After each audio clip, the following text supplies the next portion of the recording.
Hello, welcome to another episode of the Bobshop, episode 3 of the brewery build, and this time we're building our Wort chiller.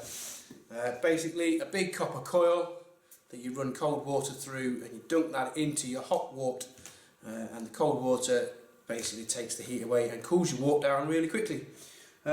Really simple to make. Again, lots of videos out there on YouTube. I've got a little twist on mine. Lots of people just use garden hose on the ends of their copper pipe, because it doesn't have to be the pipe itself has to be sterile, but the hosing and everything, none of it touches the wort, and the water inside doesn't touch the wort. So lots of people use garden hose, but I'm going to be using mine in a kitchen and running it from the tap. So for that purpose I bought one of these. Now you might recognise these or remember these from back in the 80s or whenever. It's a shower attachment, an overbath shower attachment. Obviously it's got two connectors on there. I don't need two, I just need the one. So I'm just going to pull the hose off at this point here. Take one of these tap connectors off at this end and connect the two. And then that way I've got a hose which can go over the copper, over the end of the copper hose, Jubilee clip around that to tighten it and seal it.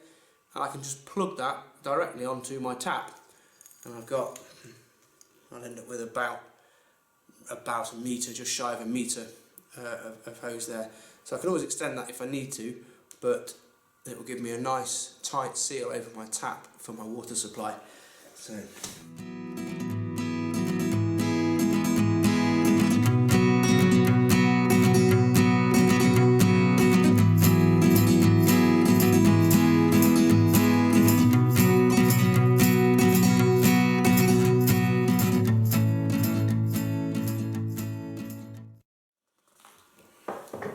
There we go. Tap end, coil end. That was easy. Now to make the actual coil, you need to take, I'm using 10mm micro bore flexible copper tubing, and you need something to wrap it around. I'm just using this paint tin. It's about the right sort of shape and size. It's the right shape, it's about the right size. Fermenting vessel, measured across this fermenting vessel, reckon I need a coil around 20-ish centimetres, 20-22 centimetres. This is about 19 centimetres across, it's close enough. So yeah, just going to wind this around this to make a coil, bend the ends up and bend the bottom end up inside the coil, and then I'll have two ends of the coils. Bend those over to form hooks, put your hoses on, job done.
So I've just put the tin inside the ring,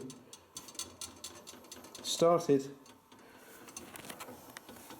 at the bottom there, and I'm just tightening it, basically tightening the size of the coil around this, so it's much more controllable.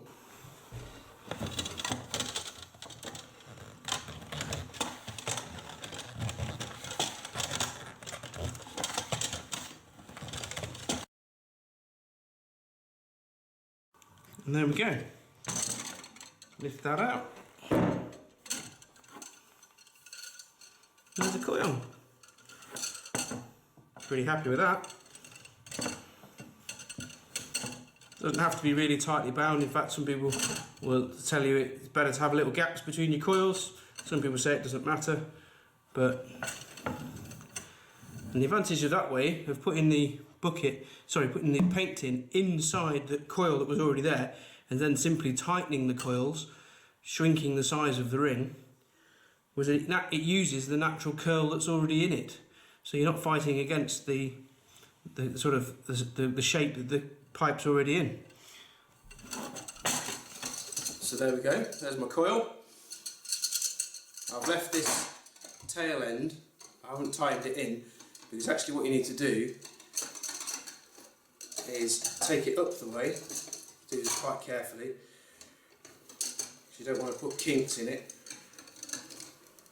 So just very gently encourage this around.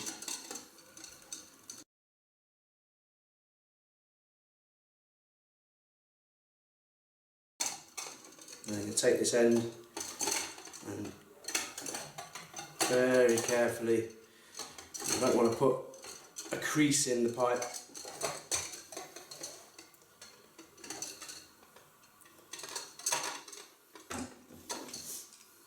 You can, if you start to flatten the pipe out, just give it a little bite with the flat of a pair of pliers, just to open it out again a little bit. Or of course you could use a proper thing, put a pipe bender down inside it, but I don't have a 10mm one. In fact, I don't even know that they exist, but I'm sure they probably do. Well, I've never seen one. There we go. Are you happy with that? And now I need to bring the very bottom end, very bottom coil, up the inside and create another one of these.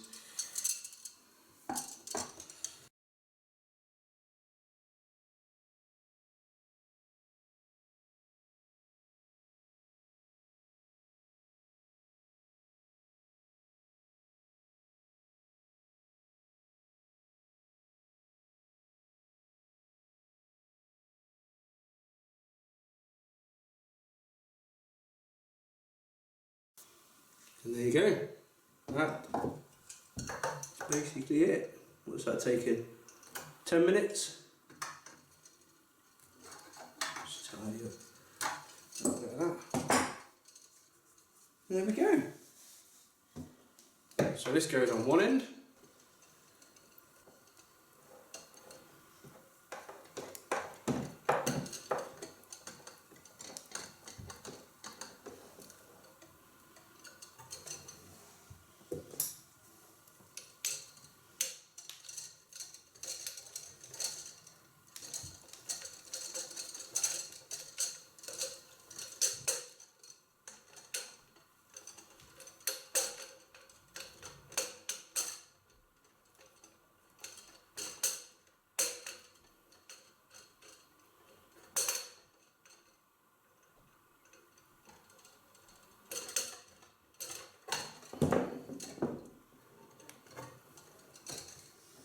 So that's me in, attach that to me tap, and I'm just going to get a piece of garden hose or some such to fit on there.